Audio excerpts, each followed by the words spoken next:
I think maybe talking about like the philosophy behind being deaf. Oh, yeah. Okay. I have a minor in philosophy, Right. so Uh-huh. it's something I'm pretty interested in. And I've taken classes from social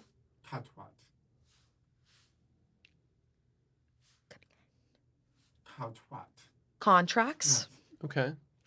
to pragmatism. Okay. So like applying a science similar to hypothesis. It's kind of similar to that. So how to improve yourself as a person. Very interesting. And how does this relate to being deaf specifically? Yeah, so advocating for yourself. I feel like this Yeah. really ties in with that. When you comes to social contracts, knowing how to work with different people and different rules, agreeing to keep keep or give up rights to be in a democracy, excuse me. So that applies to deaf people. Excuse me, it is different for deaf people. Interpreter mistake. Because they do need more support. And you have to think about how to speak for yourself and really advocate for your needs. But yeah. Yeah. Seems like RIT does it really, I mean, it seems like they put a lot of work into it, at least at this school.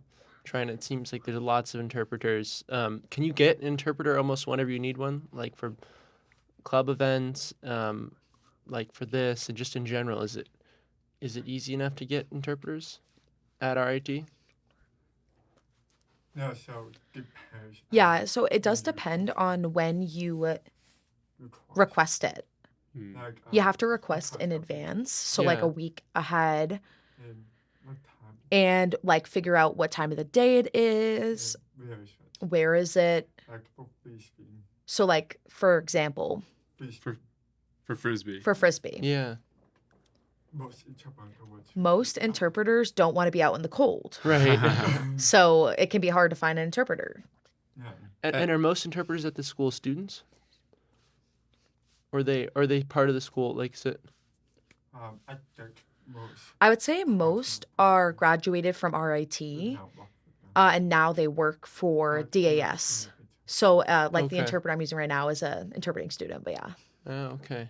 And so, Kaylee, are you still in your undergrad here, Yeah. or? Yeah. And So this. I'm in my undergrad here in my last year, and this final semester, you do a lot of hours interpreting and doing observations. Gotcha. So that's what I'm doing now. Right, so this is Yeah, counting okay. as like your Yeah. towards your hours. All right, That's so awesome. it's like a win-win. Yep. Fantastic.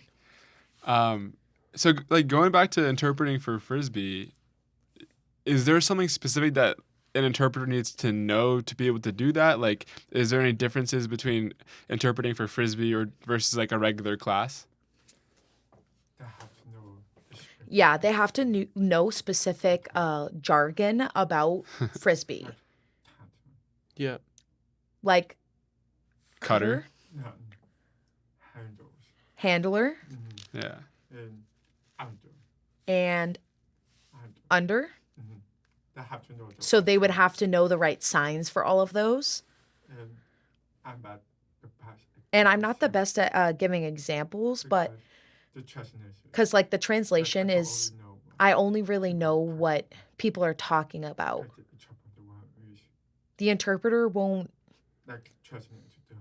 they'll like translate it to their own words almost. So Yeah. Right, because we use like specific signs for popper, wing, cutter. They're sort of like unique, so the interpreter might not know those signs.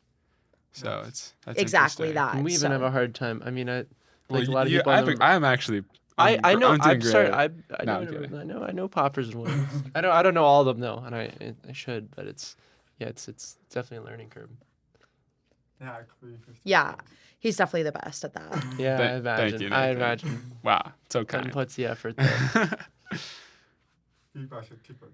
You need a reward, a award, A trophy. A trophy? maybe. Trophy. I would take a trophy. No, I'm Oh, kidding. Ben, they'll take a trophy. But yeah, is there anything else that you like any sort of final thoughts? Do you have like maybe like a call to action or anything you want the viewers or anybody else to know before we wrap up here?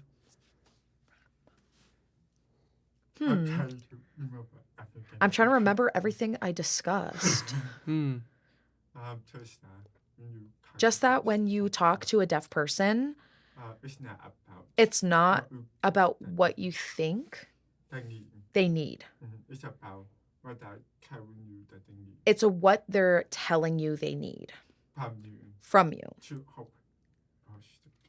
to help with the communication. So to help bridge that communication gap. Yeah. So people make false assumptions. Then you're saying people assume like, oh, I'll need to do something, or treat them a certain way that isn't actually what deaf people are looking for. Yeah, like for me personally, how I communicate is different from most deaf people. I'm very comfortable using captions, Yeah.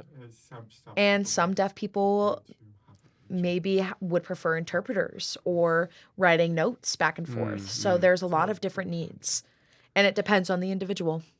Absolutely. So if a hearing person is just going about their day and they run into a deaf person, what should they do? Like what's your advice to be able to communicate with them? Just be very straightforward and say that you don't know how to kind of communicate with them, and how can you help me communicate with you? Yeah. And should that be like in the form of writing it on your phone or mouthing it or? I think it would be good to start with a note for sure. Okay. See what happens from there. Because like I said, every deaf person has a different preference, and normally they're pretty willing to help.